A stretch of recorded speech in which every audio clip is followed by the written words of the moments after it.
কোরআনুল কারীমে আল্লাহ সুবহানাহু ওয়া তাআলা বিশ্বনবী মুহাম্মদুর রাসূলুল্লাহ সাল্লাল্লাহু আলাইহি সাল্লামের উপরে সর্বপ্রথম যে আয়াতে কারিমাগুলি নাজিল করেছেন, এই আয়াতে কারিমা সূরাতুল আলাকের প্রথম 4 থেকে 5টি আয়াত। কথা বলেন ঠিক কিনা? এই জমিন থেকে 3500 ফিট উঁচু, 10 থেকে 9 ফিট সামান্য, এই সাধারণত মানুষের একতলা উচ্চতা থাকে, কেউ বেশিও করে, কম খুবই কম করে।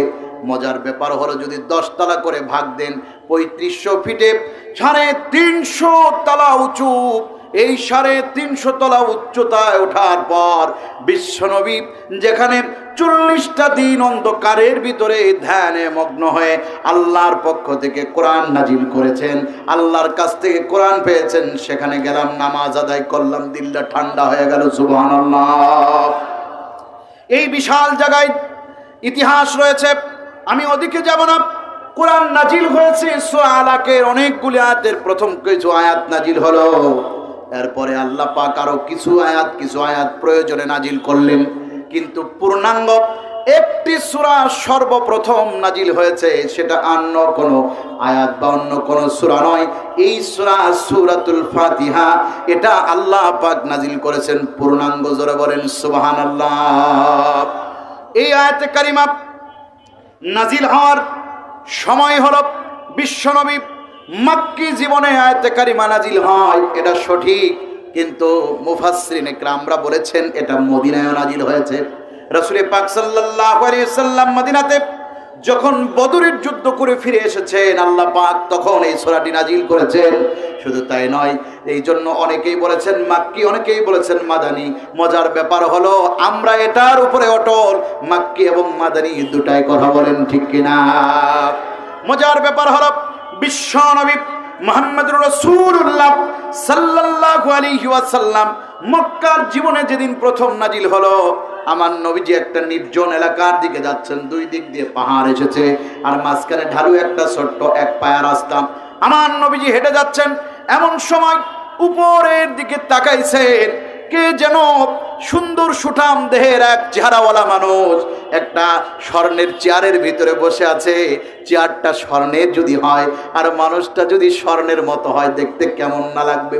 বিশ্বনবী এত সুন্দর মানুষ কোনোদিন দেখেন নাই, এত সুন্দর চেয়ারও দেখেন নাই, আজকে জীবনের প্রথম আমার নবীজি এমন চেয়ার দেখলেন। আমার নবীজি ভয় পেয়ে বাড়ির দিকে ফিরে আসলেন, কাজে আর গেলেন না।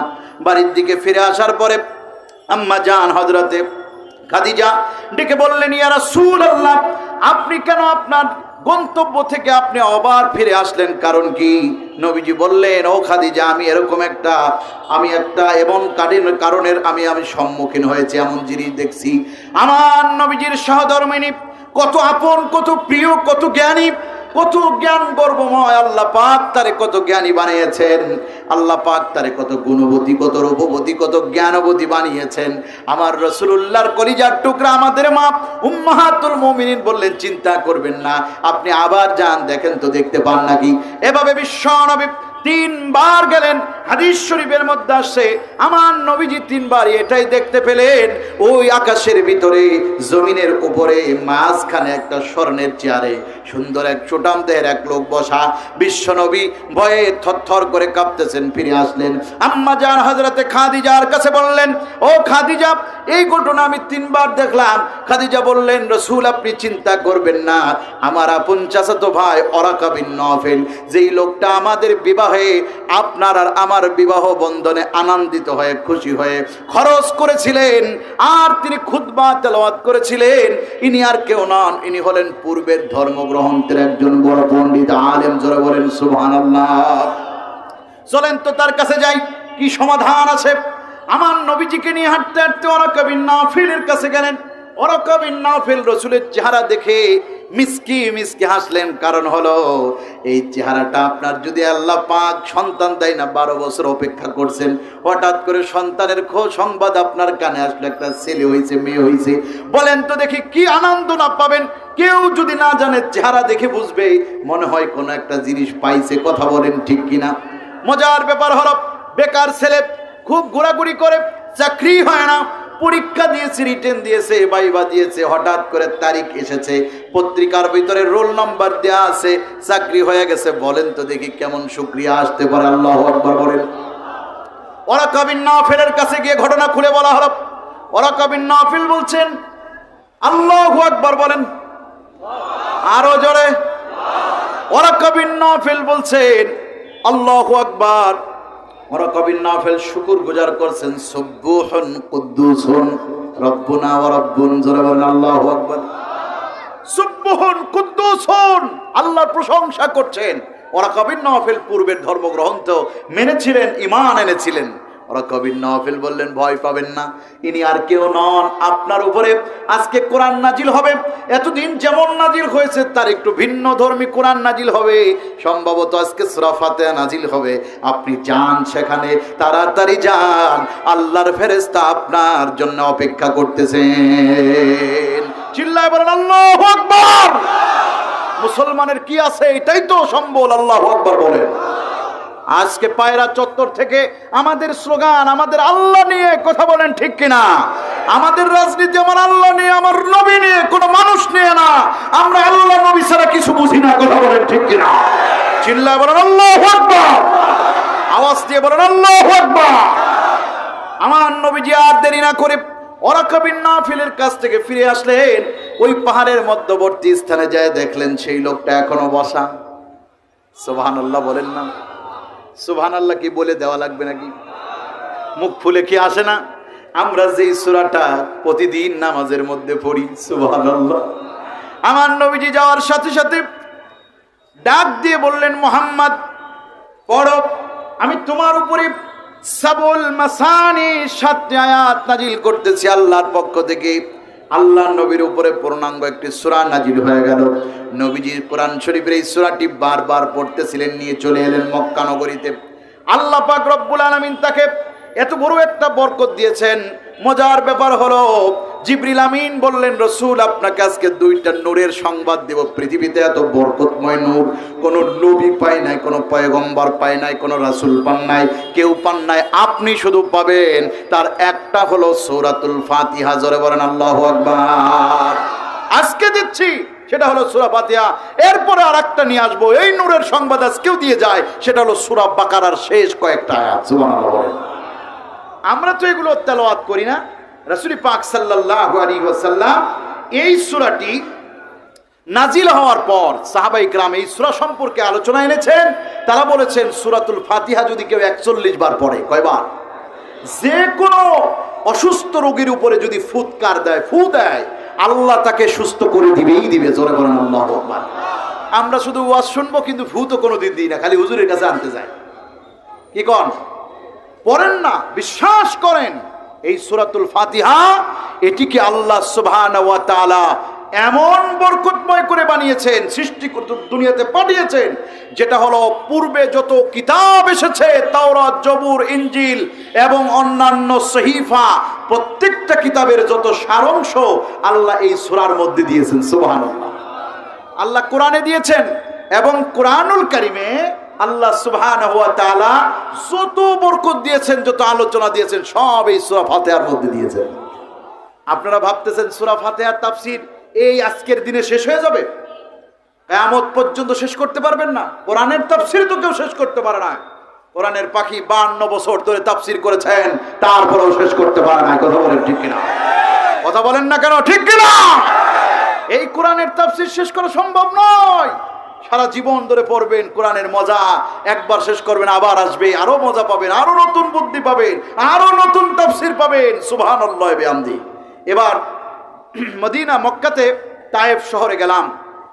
এই তো কয়েকদিন আগে, গত মাসের শেষ দিকে তায়েফ শহরে বাড়িটি, সেই জায়গায় একটা কবরস্থান করা হয়েছে, একটা মসজিদ করা হয়েছে, একটা বিশাল গেট, গেটে লেখা রয়েছে বাবু আব্দুল্লাহ ইবনে আব্বাস রাদিয়াল্লাহু তাআলা। এটা হলো আব্দুল্লাহ ইবনে আব্বাস রাদিয়াল্লাহু তাআলার কবর বা রওজা বা মসজিদে ঢোকার দরজা। সুবহানাল্লাহ বলেন। উনি ছিলেন রাসূল পাক সাল্লাল্লাহু আলাইহি সাল্লাম ইন্তেকালের সময় তার বয়স ছিল মাত্র 13 বছর। কয় বছর? অথচ হযরত আবু বকর রাদিয়াল্লাহু তাআলা আনহুর বয়স রাসূল সাল্লাল্লাহু আলাইহি সাল্লামের ইন্তেকালের সময় ছিল 60 বছর। কয় বছর? ওমর রাদিয়াল্লাহু তাআলা আনহুর বয়স ছিল 58 বছর। কয় বছর? কারণ নবীজি ইন্তেকালের 2 বছর পর আবু বকর ইন্তেকাল করেছিলেন। মজার ব্যাপার হলো এত বয়স হওয়ার পরেও তার নামের শুরুতে আব্দুল্লাহ ইবনে আব্বাসের যে উপাধি এসেছে এই উপাধি নাই। নাম হলো তাফসিরের সম্রাট। সুবহানাল্লাহ বলবেন না? নাম কি? নাম কি? তাফসিরের সম্রাট, রাইসুল মুফাসসিরিন। একজন সাহাবীর নাম রাইসুল মুফাসসিরিন। রাইস মানে হলো সর্দার। রাইস মানে কি? সর্দার, সম্রাট। এই সাহাবীর নামের শুরুতে এসেছে রাইসুল মুফাসসিরিন, মানে সমস্ত মুফাসসিরদের সর্দার। সুবহানাল্লাহ বলেন।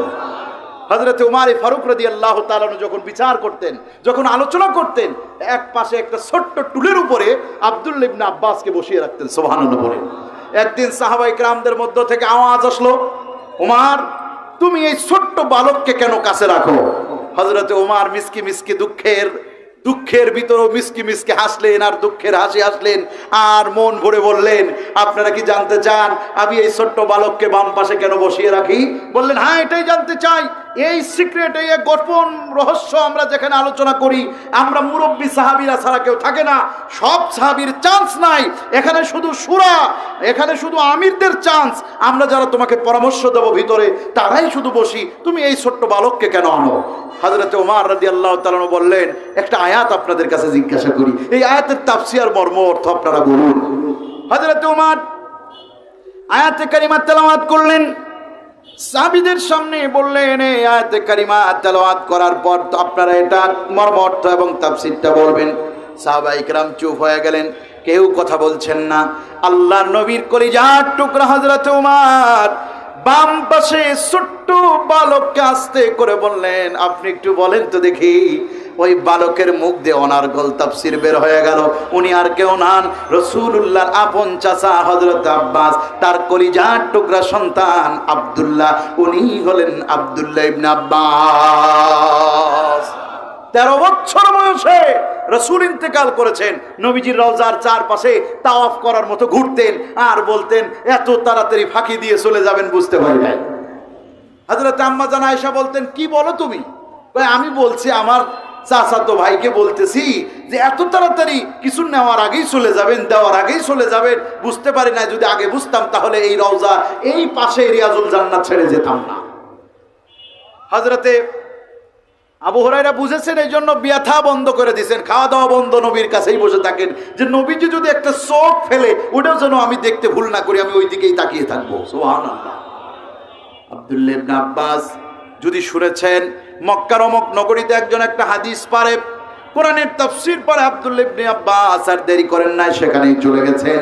যাওয়ার সময় যদি রাত্র হয়ে গেছে, হাদিস এসেছে আব্দুল্লাহ ইবনে আব্বাস রাত্র হয়ে গেল, সন্ধ্যা লেগে গেল, তিনি আর ওই বাড়ির লোকদেরকে ডিস্টার্ব করেন নাই, ডাকেন নাই। তোদের ইন্তনকাল যুগে এত সিকিউরিটির কোনো ব্যবস্থা ছিল না, পুলিশ বাহিনীর ব্যবস্থা ছিল না। আব্দুল্লাহ ইবনে আব্বাস ওই বাড়ির যেই সিঁড়িগুলো পাড়ি দিয়ে ঘরের মধ্যে ঢুকতে হয়, ওই সিঁড়ির মধ্যে শুয়ে থাকতেন। সকালবেলা সুবহে সাদিকের আওয়াজ শুনে যখন, আযানের আওয়াজ শুনে যখন সাহাবীরা বের হতেন, তখন আব্দুল্লাহ ইবনে আব্বাস রাদিয়াল্লাহু তাআলা আনহু ওই সিঁড়ির উপরে ঘুমান্ত। তারা যখন দরজা খুলতেন তাকিয়ে দেখতেন কে বা কে ওই জায়গায় শুয়ে আছে, ডেকে বলতেন, কে আমাদের দরজার সামনে শুয়ে আছো? আব্দুল্লাহ ইবনে আব্বাস বলতেন, আমি আর কেউ নয়, আমি রাসূলের কলিজার টুকরা চাচাতো ভাই আব্দুল্লাহ ইবনে আব্বাস। সাহাবীরা লাফ দিয়ে উঠে বলতেন, আরে ও ভাই আব্দুল্লাহ ইবনে আব্বাস, তুমি কেন এত সময় আমাকে বলো নাই তুমি কখন আসছো? কয় সন্ধ্যায়। কেন আমাদের ডাকো নাই? কয় কেন ডাকবো? আমার নবীজি মানুষকে কষ্ট দিতে নিষেধ করেছেন। এক পর্যায়ে আব্দুল্লাহ ইবনে আব্বাস বলেছেন, আমি আপনার কাছে একটা প্রয়োজনে আসছি, আমি আপনার কাছে আসছি, আপনি আমার প্রয়োজনটা মিটান। কয় কি মিটাবো? কয় হাদিসটা কি জানেন? কয় জানি। দয়া করে আমারে আপনি হাদিসটা আর তাফসীরটা বলে দেন। শিখে শিখে শিখে শিখে 13 বছরের মানুষ 23 বছর, 33 বছর, 53 বছর, 63 বছরের মানুষের সমাধান দিয়েছেন। সুবহানাল্লাহ বলেন। মজার ব্যাপার হলো বিশ্বনবী মুহাম্মদুর রাসূলুল্লাহ সাল্লাল্লাহু আলাইহি ওয়াসাল্লাম বলেছেন, আমার নবী সম্পর্কে হযরতে কাতাদা রাদিয়াল্লাহু তাআলা আনহু হতে বর্ণনা এসেছে, হযরতে জাফর সাদিক থেকে বর্ণনা এসেছে, আলহামদুলিল্লাহ এমন এক আয়াত, এমন এক কোরআনুল কারীমের সূরা, যেই সূরাটা আল্লাহ পাক রব্বুল আলামিন নাজিল করেছেন, একবারে নাজিল করেছেন, একবারে সূরাটা আল্লাহ পাক বিসমিল্লাহ থেকে শুরু করে একদম গায়রিল মাগদুবি আলাইহিম ওয়ালাদ-দাল্লিন বলেছেন। অতএব এই সূরাটা এত বরকত হয়েছে, নামাজের ভিতরে মানুষগুলি পড়তে পারে ইয়াসিনুল কুরআনিল হাকিম ইন্নাকা লামিনাল মুরসালিন, এই 2-3টা আয়াত পড়ার পরে সে রুকুতে যেতে পারবে। কিন্তু সূরাতুল ফাতিহা কেউ 3 আয়াত পরে রুকুতে যাওয়ার ক্ষমতা নাই। প্রত্যেকটা মানুষের জীবন লীলা যতদিন থাকবে ততদিন পর্যন্ত তাকে সূরাতুল ফাতিহা পূর্ণ পড়তে হবে। জোরে বলেন আল্লাহু আকবার। একজন মানুষ যদি সূরাতুল ফাতিহা পড়ে, এই মানুষটি সূরাতুল ফাতিহা প্রতিদিন সেই ব্যক্তি 32 রাকাত নামাজ আদায় করবে। আর 32 রাকাত নামাজে সেই ব্যক্তি 32 বার সূরা ফাতিহা কমপক্ষে পড়বে। নফল বাদ দিয়েছি, শুধু সুন্নত আর ফরজ ধরেছি। এই ব্যক্তি প্রত্যেক সপ্তাহে পড়বে 224 বার। এই ব্যক্তি প্রত্যেক মাসে পড়বে 960 বার। এই ব্যক্তি প্রত্যেক বছরে সূরাতুল ফাতিহা কমপক্ষে 11,680 বার পড়বে। আল্লাহু আকবার বলেন। কয় হাজার? 680 বার। 11,680 বার। আপনাদের এখানে আসার আগে আমি স্টাডি করতেছিলাম এই সূরাতুল ফাতিহাটা, আজকে আপনাদেরকে শোনাবো, হৃদয়ে গেঁথে দিব, যেন সূরাতুল ফাতিহা হয় আমার আপনার জীবনের কমপ্লিট কোড অফ লাইফ। কথা বলেন ঠিক কিনা? কারণ পুরা কোরআন শরীফ যার ভিতরে 7টা আয়াতের মধ্যে, এটা আমাদের বুঝতে হবে। আল্লাহু আকবার বলেন না ভাই। আমরা কি কোনো রাজনৈতিক কথা বলছি? কারোর বক্তব্য খারাপ করে দিতেছি? আমরা কোরআনের কথা বলছি। কথা বলেন ঠিক কিনা? সূরাতুল ফাতিহার কথা বলছি, মানুষকে দ্বীন শিখাচ্ছি। আল্লাহু আকবার বলেন না? ও কলিজার টুকরা ভাইরা আমার, ঝিনাইদহবাসী, দূর দূরান্ত থেকে যারা এসেছেন সবাইকে বলবো ধীর স্থির ভাবে দাঁড়িয়ে থেকে বা বসে থেকে যার যেখানে ভালো লাগে একটু শুনতে থাকেন। আমার নবীজি মুহাম্মদ সাল্লাল্লাহু আলাইহি সাল্লামের উপরে কোরআনুল কারীমের এই সূরাটি নাজিল হলো, কিন্তু দেখেন তো দেখি এই সূরাটির প্রত্যেকটা শব্দ শব্দের মধ্যে কি আছে যদি জানতে পারি, আজ থেকে আর কোনোদিন আমরা আল্লাহ ছাড়া কারোর কাছে মাথা নত করব না। আপনারা মাথা নত করেন কার কাছে? আওয়াজ দেন, এই শাহাদত আঙ্গুলিখানা টান টান করে সোজা করে আসমানের দিকে আস্তে করে উঁচু করে বলুন আল্লাহু আকবার। কার দিকে আওয়াজ দেন? কার দিকে আওয়াজ দেন? আমরা সেজদা করি কার? রুকুতে কার প্রশংসা করি? সেজদায় কার কথা গ্রহণ করি? আমরা দাঁড়িয়ে কার বলি? হামদান কাসীরান তাইয়িবান মুবারাকান ফীহি। কার কথা বলি? কার কথা বলি? আমরা রোজা রাখি কার হুকুমে? হজ করি কার হুকুমে? যাকাত দিই কার হুকুমে? সূরাতুল ফাতিহা আমাদের জীবনের শ্রেষ্ঠ নিয়ামত। সুবহানাল্লাহ বলেন। এটা দিয়েছেন কে? আরো জোরে বলেন না, কে দিয়েছেন? আল্লাহ পাক রব্বুল আলামিন কি সুন্দর করে সূরাতুল ফাতিহা আমাদের কাছে এনেছেন। কি সুন্দর করে আল্লাহ পাক রব্বুল আলামিন কি সুন্দর করে বলতেছেন, দেখেন তো দেখি। আল্লাহ নিজের ভাষা, আল্লাহ নিজেই বলতেছেন এই সূরাতুল ফাতিহা, আল্লাহ নিজেই বলতেছেন। আমার সাথে সাথে সবাই পড়ুন, বিসমিল্লাহির রহমানির রহিম। পড়েন আলহামদুলিল্লাহ।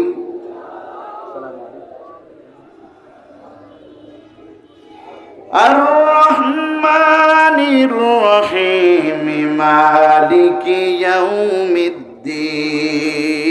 আল্লাহু আকবার বলেন। তাফসীরের মধ্যে আসছে বিসমিল্লাহ, কেউ বলেছেন সূরা ফাতিহার অংশ, কেউ বলেছেন না।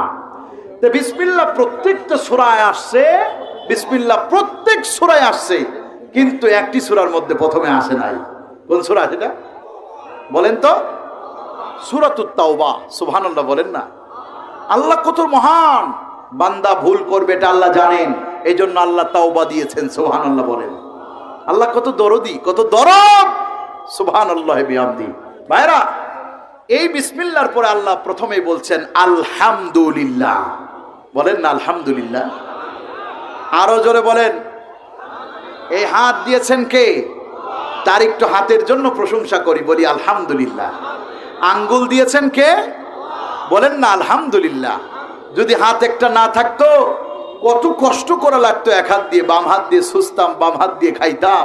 আরে তিনি আমাদের এই এক হাত অন্য কাজে ব্যবহৃত জন্য দিয়েছেন, আবার মাঝে মাঝে ডান হাতের হেল্পও দিয়েছেন, আবার ডান হাতটা ভালো কাজের জন্য দিয়েছেন। সুবহানাল্লাহ। চোখ দিয়েছেন কে? সে আল্লাহর প্রশংসা করেছি কোনোদিন? বলেন না, আরো জোরে বলেন। তাহলে বলেন না আলহামদুলিল্লাহ। কান দিয়েছেন কে? চক্ষু, কর্ণ, জিহ্বা, নাসিকা, ত্বক, পিঠ, পেট, নাড়ি, ভুঁড়ি, কলিজা, হাড়, মস্তিষ্ক, দুনিয়ার সব আমাদের আল্লাহ দিয়ে দিয়েছেন বোঝার জন্য। এত কিছু যিনি দিলেন, তারে কত বড় গাল দিয়ে কত বড় করে বললে তিনি খুশি হবেন? বলেন না, গাল বড় করে হা করে আলহামদুলিল্লাহ। সুবহানাল্লাহ, সুবহানাল্লাহ, সুবহানাল্লাহ। আল্লাহ আজকের মাহফিলকে কবুল করে দাও। বলেন না আমিন। ভাইরা আমার, একটা জিনিস আজকে বলে দিয়ে যায়, আপনার মাথার চুল থেকে শুরু করে চুলও আল্লাহর নিয়ামত। যার টাক পড়ে গেছে সে কিন্তু কষ্ট পায়। চুল যার আছে সেও বলবে আলহামদুলিল্লাহ, যার নাই সেও বলবে আলহামদুলিল্লাহ। এইভাবে করে গোটা শরীরের মধ্যে যা আছে প্রত্যেকটা অঙ্গ প্রত্যঙ্গের শুকরিয়া আছে। হাদিস শরীফে আছে প্রত্যেকটা অঙ্গ প্রত্যঙ্গের শুকরিয়া আছে। কারোর চোখ নাই বলেন তো দেখি, তার মনের ভিতরে কত কষ্ট, কথা কোন ঠিক কিনা? দুনিয়ার এই সৌন্দর্য দেখা যায় না। আমাদের সম্মানিত চেয়ারম্যান সাহেব এসেছেন মঞ্চের ভিতরে, তারে আমি যদি চোখ না থাকতো হাত দিয়ে তার হাত পাও গুলি নাড়তাম আর বলতাম মুসাফা, আপনার হাতটা দেন, মুসাফা করি, কিন্তু তার চেহারাটা দেখতে পারতাম না, কোরআন শরীফটা দেখতে পারতাম না, নামাজ পড়ার জন্য মসজিদে যাবার রাস্তা দেখতে পারতাম না। অতএব আমার চোখ আছে, আমি বলবো আলহামদুলিল্লাহ। যার চোখ আছে সে বলুক না আলহামদুলিল্লাহ। আসতে বলবেন, হৃদয় খুলে পড়েন আলহামদুলিল্লাহ। তাহলে প্রত্যেকটা অঙ্গ প্রত্যঙ্গের প্রশংসা আছে, শুকরিয়া আছে। এখন বলেন তো, এই শুকরিয়া যদি আদায় করতে থাকি, কিয়ামত এসে যাবে, শুকরিয়া আদায় করা শেষ হবে? আওয়াজ দিয়ে বলেন। আল্লাহ বলছেন আমার শুকরিয়া আদায় করা শেষ হবে না, লিখাও শেষ হবে না। অতএব তোমরা আরো সহজ করে দিলাম। উম্মতি মুহাম্মাদি যেখানে, শর্টকাট জান্নাতে যাওয়ার রাস্তা সেখানে। সুবহানাল্লাহ কন্যা। মা বোনেরা মাত্র 6টা আমল করবে, জান্নাতে যে কোনো গেট দিয়ে জান্নাতে যাবে। সুবহানাল্লাহ বলে। উম্মতি মুহাম্মাদের জন্য শুধু শর্টকাট জান্নাত। মজার ব্যাপার দেখেন, আল্লাহ সুবহানাহু ওয়া তাআলা রাসূল কি বলেছেন দেখেন। রাসূলুল্লাহ সাল্লাল্লাহু আলাইহি সাল্লাম বলেছেন, মাত্র 2 রাকাত নামাজ পড়বা, তোমার যত জিনিস আছে আল্লাহ দান করেছে সবগুলো শুকরিয়া হয়ে যাবে। সুবহানাল্লাহ কোন? এইবার একটু জোরে বলেন। শর্টকাট দিবেন কিভাবে দেখেন। মাত্র আপনি যদি এই জমিন থেকে আসমান পর্যন্ত সওয়াব দিয়ে ভরতে চান, কত বছর সময় লাগবে আল্লাহ জানে। অথচ একটা কালিমা একবার পড়লে রাসূলুল্লাহ বলেছেন পুরা গোটা পৃথিবীর সব ফাঁকা জায়গা সওয়াব দিয়ে ভরে দেন কে? উম্মতি মুহাম্মাদের জন্য সবচেয়ে শর্টকাট। কারণ হায়াত বেশি না, তো অল্প হায়াতে বরকত বেশি। সুবহানাল্লাহ কোন না? রাসূলুল্লাহ সাল্লাল্লাহু আলাইহি ওয়াসাল্লাম বলেছেন 2 রাকাত নামাজ পড়বা। এই 2 রাকাত নামাজ পড়লে তোমার মাথা থেকে পা পর্যন্ত যত নিয়ামত আল্লাহ দিয়েছেন প্রত্যেকটা অঙ্গ প্রত্যঙ্গের শুকরিয়া আদায় হয়ে যাবে। সুবহানাল্লাহ বলেন। কারা কারা এই নামাজ পড়বেন আর শিখতে চান হাত তুলেন তো, বলেন ইনশাআল্লাহ। হাত নড়ায় দেখান। আল্লাহ তুমি প্রত্যেক ভাইকে কবুল করে নাও, বলেন আমিন। এটা আমল শিখাচ্ছি, এটা আমল রাসূল শিখাইছেন সাহাবীদেরকে, আমরা সেটা আপনাদেরকে বলছি। সেটা হলো নবীজি বলেছেন ফজরের নামাজের পর। কোন সময়? জোরে বলেন কোন সময়? ফজরের নামাজের পরে আল্লাহর নবী বলেছেন সূর্য উদিত হয়ে যাবে, লাল রংটা যখন মুছে আরেকটা রং ধারণ করবে, সূর্য প্রস্ফুটমান প্রকৃত রং ছড়িয়ে যখন তার আসল রঙে এসে যাবে, তখন তোমরা 2 রাকাত নামাজ পড়বে। ক রাকাত? বলেন ক রাকাত? সুবহানাল্লাহ, সুবহানাল্লাহ। একজন সাহাবী মদিনার মসজিদে গিয়ে, এই হাদিসটা বারবার মনে পড়ছে, রাসূলুল্লাহ সাল্লাল্লাহু আলাইহি ওয়াসাল্লামের রওজা শরীফ থেকে মেম্বার পর্যন্ত, আমাদের চেয়ারম্যান সাহেব উপস্থিত হয়েছেন সম্ভবত, কথা বলবেন? হ্যাঁ, তিনি আসলে, তারা তো আসলে অনেক ব্যস্ত মানুষ নাকি, আমাদেরই খেদমত করতে থাকেন, মানুষের খেদমত করেন। তা আসলে ব্যস্ত মানুষ এসেছেন, আমরা খুব খুশি হয়েছি আলহামদুলিল্লাহ বলেন। কিছুক্ষণ বসে কোরআনের কথা শুনলেনও, তিনি কথা রাখবেন। আমরা একটু ধীরস্থিরভাবে শুনবো ইনশাল্লাহ, তারপরে তাফসীর চলতে থাকবে। শুনতে রাজি আছেন তো ইনশাআল্লাহ? এই তাফসীর শুনে বাড়ি যাবো ইনশাআল্লাহ। কথা বলেন ঠিক কিনা? কারা কারা রাজি আছেন দেখি ইনশাআল্লাহ বলেন। নারে তাকবীর, নারে তাকবীর। চেয়ারম্যান সাহেবের আগমন, চেয়ারম্যান সাহেবের আগমন। আজ এখানে যারা বসে আছেন, আমাদের ভিতরেও কত কষ্ট, কত মাজলুমের ছাপ রয়েছে, তবুও আজকে আমরা প্রাণ খুলে পড়ব সেই দিনের আশায়, যেদিন আমরা হৃদয় খুলে আল্লাহর প্রশংসা করব, ধ্বনিতে প্রতিধ্বনি হবে, আকাশ বাতাস মুখরিত হয়ে মুমিনের হৃদয়টা মাজলুমের ছোঁয়া থেকে বেঁচে মুমিন সেদিন আল্লাহ পাক রব্বুল আলামিনের প্রশংসা করবে। কথা বলেন ঠিক কিনা? সকলেই পড়ি বিসমিল্লাহির রহমানির রহিম। আলহামদুলিল্লাহি রাব্বিল আলামিন আর রহমানির মালিকি ইয়াউমিদ্দিন ইয়্যাকা না'বুদু ওয়া ইয়্যাকা নাস্তাঈন ইহদিনাস সিরাতাল মুস্তাকিম সিরাতাল লাযীনা আন'আমতা আলাইহিম গায়রিল মাগদুবি আলাইহিম ওয়ালাদ